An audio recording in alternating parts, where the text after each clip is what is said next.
In Bangladesh, the plight of Rohingya refugees living in the world's largest refugee camp is again the focus of deep concern. Nearly 1 million people are living there in desperate conditions, and the Prime Minister is warning that Bangladesh can no longer deal with the scale of the problem and is calling on the international community to share the burden. The Rohingya Muslims are an ethnic minority group from neighbouring Myanmar, which is predominantly Buddhist. Now, in August of 2017, action by the army of Myanmar led to hundreds of thousands of Rohingya Muslims fleeing to Bangladesh, forming camps around the port of Cox's Bazar. At the time, we reported on the families who'd become refugees overnight. They included Anwar, who was a newborn baby. This month, our South Asia correspondent, Rajini Vaidyanathan, and her team went to look for Anwar to find out what's happened to him. Born as his mother ran for her life. Anwar Sadiq was just hours old when the BBC met them in a refugee camp. When my baby used to kick me in my womb, I used to think that I would bring him to a beautiful and peaceful world. But that was 2017. So what became of baby Anwar?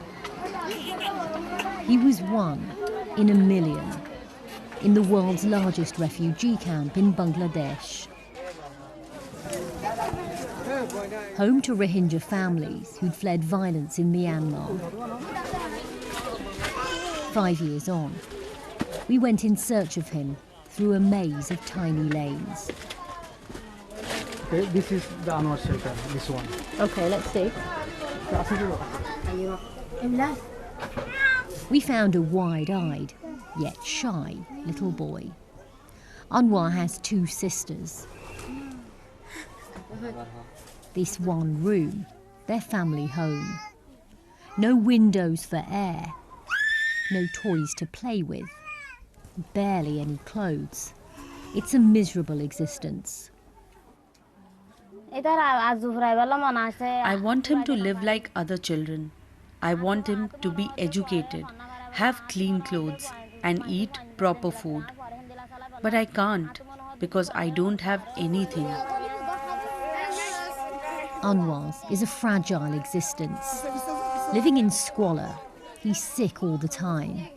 In March, he nearly died of pneumonia. Not too far from where Anwar lives. There's very little space to move here, with row after row of bamboo shelter crammed into this space. It's also hot and humid, so it's impossible to overstate just how claustrophobic these living conditions are. This is the tale of 500,000 children, a generation robbed of their rights and of an education. There are no formal schools inside the camps. For a couple of hours a day, Anwar visits a makeshift classroom, supported by the UN. Here, he gets basic lessons. Every child in this room is a refugee. But Bangladesh's government doesn't allow them to be taught the local curriculum or language.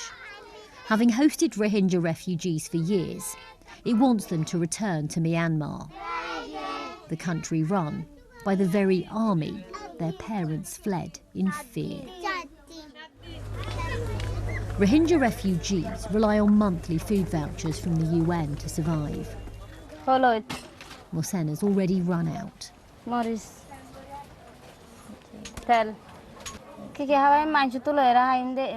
can I feed them? I don't have anything. I'll have to borrow from others. So that's all the rice. From next month, the money she gets is being cut again. She'll have to feed her family on just £6 each. The world promised it wouldn't forget babies like Anwar when this crisis began. But as he's grown, the help these children are getting has fallen. Anwar's future was never going to be easy. But does it have to be this hard? Rajini Vaidyanathan, BBC News, Kutupalong refugee camp in Bangladesh.